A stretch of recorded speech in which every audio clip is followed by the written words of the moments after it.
My confirmed person, good morning, good afternoon, good evening, depending on the time where this video take with you. This na Favors blog. I will bring you Open Heavens Daily Devotional in Pidgin English. For Monday will be the 9th day of September 2024. Our topic for today now, Reject Negative Prophecy, Part 1. Rejecting Negative Prophecy, Part 1. Our Bible reading now from Ezekiel chapter 13, from verse 1 go reach 9. God tell me, man pikin, make you talk against the prophets for Israel. Prophet wey dey tell people anything wey dem like. Dem go tell them say make una hear God word. God wey get power say e no go better for foolish prophet wey dey follow their own spirit even when they never see anything at all. Israel people, una prophets dey useless like animals wey dey inside dirty for the town. Since dem no gree guide the place where the wall for break or rebuild am, nothing go fit guide Israel people when God wahala go come. Their visions na lie, and anything wey dem talk say go happen no dey happen. Dem dey say na my message dem dey preach, but I no send dem, and dem dey expect say wetin dem talk go happen. I tell dem say all those visions wey dem see na lie dem be, and everything wey dem say go happen no go happen. Una say na my word, but I never follow una talk anything once. Then God come tell me, una words na lie and una visions no go happen. I really dey vex for una. I go so punish una wey be the lie prophet, because wetin una dey talk dey scatter people. Una no go dey there where my people go gather make decision. Una name no go dey among Israel people, and una no go ever come back to the land. Then una go know say na me be God. Our memory verse for today, it dey come from inside the book of 1 John chapter 4 verse 1. 1 John chapter 4 verse 1. My friends, make una not believe everybody wey say na God's spirit dey talk through am. Una must test am to know whether na God's spirit e really get, because many fake prophets dey for this world. Make we enter today's message. Abeg don't forget to like, subscribe and share this video. Many type of prophets dey these days. Genuine ones dey, and also fake one dey, and dem dey give fake prophecy wey be like say na devil na be the oga kpatakpata.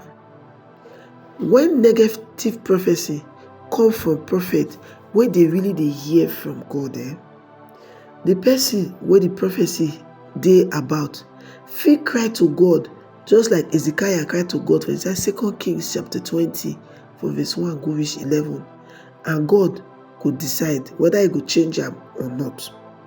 But I no worry, tomorrow I go talk more about what you go fit do concerning negative prophecies. But the discussion today, it is centered on false prophecies. We don't get many account of false prophets for the Bible, because God talk inside Ezekiel chapter 13 verse 9 say, they no go dey the assembly of Israel, or they no go write about them for inside the books of Israel. But nowadays, false prophets dey around, and they try to plant fear inside people's heart with their prophecies. And if these people allow fear to grow inside their heart, called get root, they don't give these prophecies the power and the permission when they need to take happen for their life. This na because wetin person dey fear most likely they come upon the person, as we see am for inside Job chapter 3 from verse 25 to 26. As Christians, when all these kind of prophecies come your way, you don't need to allow fear enter your heart, because God don talk say he not give us spirit of fear, but of a sound mind. 2 Timothy chapter 1 verse 7.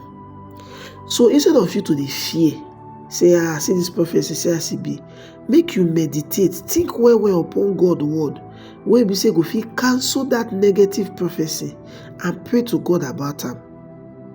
Many false prophets don tell me say, thus saith the Lord, this one na wetin God talk. However, God will tell me say, no mind them, that message not be from me. E no too tey after the great Archbishop Benson Idahosa go meet God, some investors come open bank. They come invite me, say make I come pray for the bank before they go start to the commence operations. After I pray finish, they come say, make I open account with them so that I go be their first customer. I come tell them say I don't get money to take open the account. So they come open that for me with 50,000. In order to take, newspaper come begin to talk say I don't start bank with 50 million naira. The news go dey everywhere. We come get one meeting of Pentecostal pastors for Nigeria not to tell after that incident. And one of the prophets will be like say read the newspaper report, the thing all give her wrong information. God prophesy give me say God go soon call me home just like a archbishop. All that's when the meeting God they tell me say react now. But I quiet my mouth because I know what God will talk about my life. The man will give me that prophecy. Today, he not dey again. And me, I still dey here by God's grace. Wetin be our key point for today? Fear go give room for false prophecy to happen for your life. Believe only God's word concerning you. Make I repeat am again. Fear go give room for false prophecies to come to pass for your life. Believe only God's word concerning you. Now here we take come to the end of today's message. Make you not forget say the topic we will consider today na rejecting negative prophecies part 1. And this message it comes from inside the Open Heavens daily devotional book wey be like say Pastor E.A. Adeboye will be the general overseer of the Redeemed Christian Church of God write. And now on top here, Favors blog, now the message to reach you today. I beg my correct person, make you not forget, help us to like this video, drop comment to talk how the message to bless you for button, and don't forget to subscribe to this channel. We want to thank all our subscribers, but I beg if you know say you never join the family, help us hit the subscribe button in all the bite person. Just touch am, turn on notification bell so that anytime we will come up live, you could be one of the first persons to know. We will see for our next video.